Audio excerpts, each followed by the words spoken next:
Hi, and welcome back to the channel. For those of you who are new, my name is Peter Lamont. I'm a New Jersey attorney, and I make videos like this to help people understand the confusing aspects of the law. And for those of you who are subscribers, welcome back. Now, if you've been following along, we've done a series about law school over 40. And one of the questions that come up often is, if I do go to law school and I become a lawyer, how many hours am I going to need to devote to the practice of law?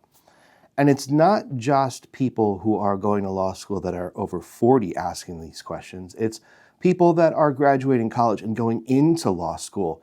It's a big sort of mystery for a lot of people as to what the profession actually requires of you as an attorney. And when you listen to various attorneys who have been practicing for years, they're going to tell you different stories. Some will tell you that they work 80 hours a week and that they're divorced and that they have no life outside of the office and that they're just unhappy. Others will tell you that they work 40 hours a week, they don't work on weekends, and they have developed some sort of work-life balance. So it's really all over the place, and it's very difficult to figure out if you are either going into law school as a undergrad, or if you're over 40 going, how many hours a week you're going to have to dedicate to your practice. And the answer to the question is not black or white. It's actually very dependent upon a few factors. The first factor is, what type of practice are you going into? Now, what I mean by that is there's various practice areas that a lawyer can go into. And I'm not just talking about the particular area of law, but I'm talking about the private sector, the public sector. So in other words, getting a job that's a government type job. That is going to have different hourly requirements than, let's say, getting a job at a private firm where it's one of the larger firms and there's 100 lawyers there. What are their billing requirements going to be? And you've got that distinction. Then you throw in the third distinction with respect to the areas of practice, and that is you could go into corporate. So you could get a corporate job as a lawyer where your hours are perhaps even more fixed. Maybe it's a 9-to-5 job and it's 40 hours a week. So that's the first component. What sort of area of practice are you going into? Private practice, public sector practice, or are you going into the corporate setting? Okay, because that all differs. Now, the next factor that we have to look at is, what type of law are you going to practice? So if you are going to do corporate law, and let's say you're working for a corporation, maybe you're going to work on intellectual property rights or contracts or things of that nature, and you're working 9-to-5, the workload and the sort of stress that's associated with the work might be vastly different than if you were to be a litigation attorney working at a large firm. So the practice area itself is very important. If you go into litigation, which I think a lot of attorneys coming out of law school, their primary focus is that's what a lawyer does. You handle lawsuits, you go to court, you argue, you try cases. And I think that sometimes people just hastily jump into litigation without understanding what it really is, and they bypass a lot of other areas of law that might still be interesting to them and might require less in the way of a time commitment. Litigation is its own animal. Litigation is time intensive. There are strict deadlines. And if you have one litigation file, it's manageable. If you have 80, it becomes overwhelming. And so for a litigation attorney, your hours could range from 40 to 60, 70 hours a week, depending upon the situation. If you're preparing for a trial, you could find yourself working 7 days a week. Now, if you compare that to, let's say, a contract lawyer who is preparing contracts and maybe negotiating contracts and not doing litigation, that time commitment and the stress level might be reduced. If you're a real estate attorney and all you're going to do is handle real estate transactions, real estate closings, purchases, sales, maybe deed transfers and things of that nature, then your hours might again be more in line with a 40 to 50 hour week as opposed to the litigation attorney. If you decide that you're going to handle intellectual property, that again is going to be completely different than litigation with respect to hours. Now, I remember when I was young, out of law school for, I don't know, maybe 4 or 5 years, and I was working at a firm. It was litigation based. And the attorney said to me, and I'll never forget this as long as I live, the law is a jealous mistress. And what he meant by that was, I am supposed to work 6 to 7 days a week at that firm because that's what the law demands. And I heard that, and I thought very deeply about what that means to my personal life and to the quality of life that I will have. And I remember talking to him more about it and learning that he had just ended his second marriage, that he was estranged from his kids. He was obviously a lot older than I was at the time. And I thought to myself, is this really what I want my life to become? I mean, I want to give clients the best performance and service and attention that I possibly can. But do I want to essentially sell my soul to the law as a jealous mistress and work to the point where I don't get to spend time with my family? I don't get to see my children grow up or be involved in their activities? And that made me think that perhaps working at a larger firm isn't the direction that I wanted to go in. Now, sure, you're going to talk to people that work at larger firms and they'll tell you, well, I'm a partner and I've been there for 20 years and I only work a few days a week and my job is simply rainmaking, in other words, to bring in business. But if you're coming out of law school, right, it doesn't matter what age you are, you're not going to be sitting in a corner office rainmaking. You're going to be in the trenches doing the actual work. And the expectations of somebody doing the work are much different than the partner who's been practicing for 30 years and is just bringing in clients.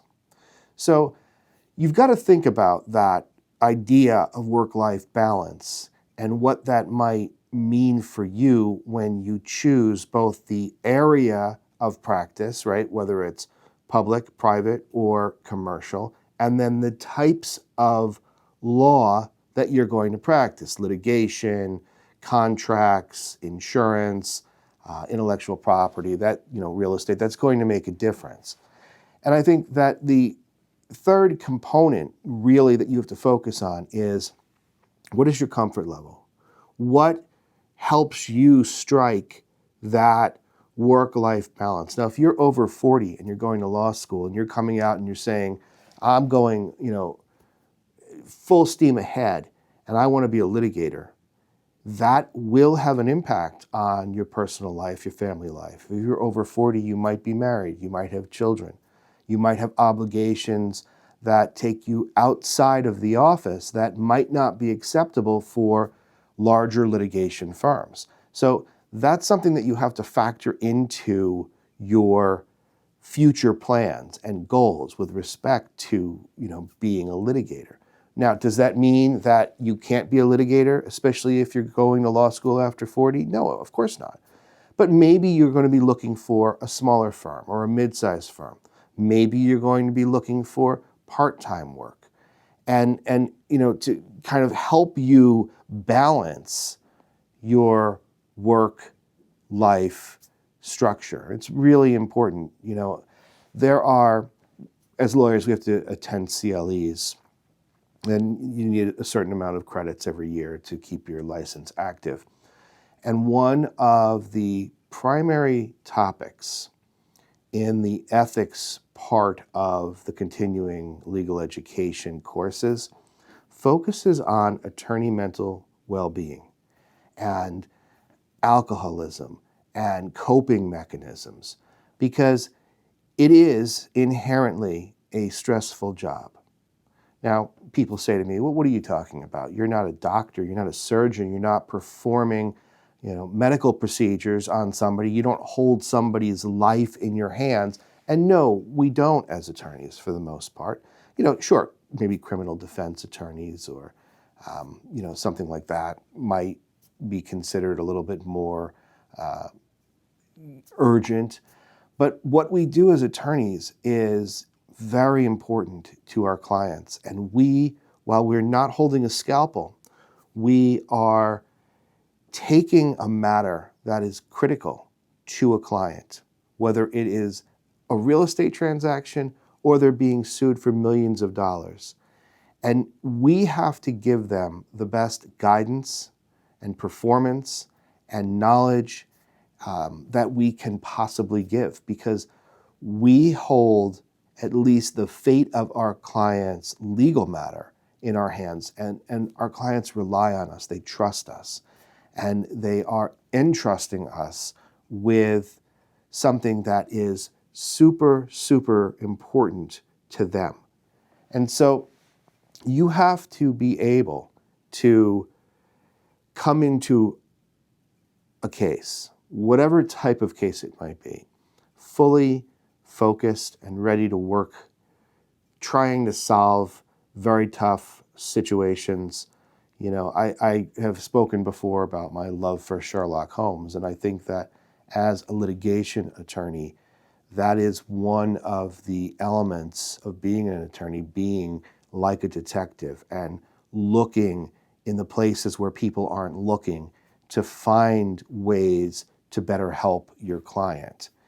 And that's important. Now, getting back to that CLE comment that I made, you'll see and hear from a lot of attorneys how stressful the practice is and what a toll it will take on you. That's why they have all these CLEs about, gambling addiction and alcohol addiction and coping and how to de-stress yourself and meditation. And it's surprising, but when you're in the field long enough, you understand why it's there. But my point in telling you this is you have to understand that, at least in my opinion, practicing law is inherently stressful, and it requires a good deal of focus and time. It is not something that you can simply gloss over, because you're holding people's legal fate in your hands. If you don't do a good job on a real estate closing, your client might not get the house, or they might not get the best deal. If you don't do a good job on a litigation matter, maybe your client doesn't get the money they deserve if they're a plaintiff, or they don't get the defense that they deserve if they're being sued. So making sure that your work-life balance is in check, working towards making sure that your mental status is even and level, that you're not to the point where you're so burned out that you're hanging on by a thread, that's really important to becoming a good lawyer. Making sure that you're not burning the candle at both ends to the point where you're nothing left but a burned up wick, if that makes sense. So I know I've strayed slightly off the topic here, getting back and refocusing. When people ask me, how many hours do I have to work?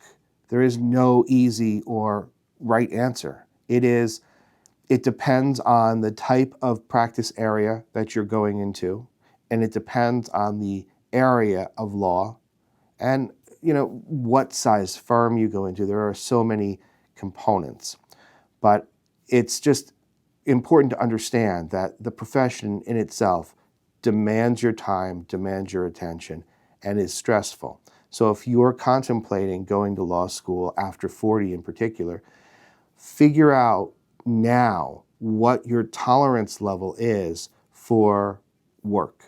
Are you somebody that can work 50 hours a week with, a family at home?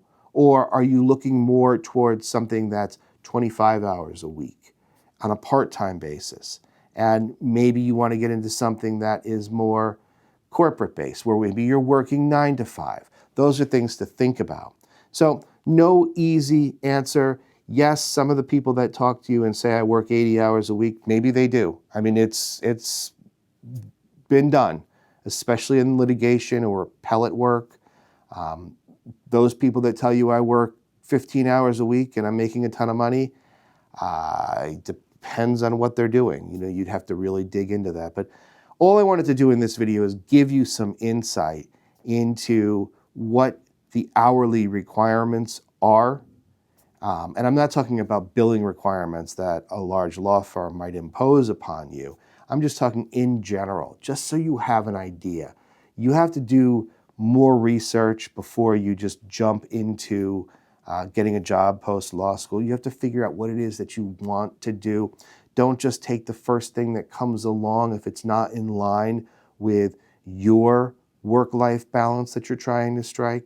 So hopefully this gives you some insight and might give you some food for thought. That's all I wanted to do here in this video. Don't forget to check out the other Law School After 40 videos in this small series that we're doing. I'll put links to them. And if you have questions, please leave comments below and I'd be happy to answer them for you. All right, that's going to do it. Thanks for joining me and I'll see you next time.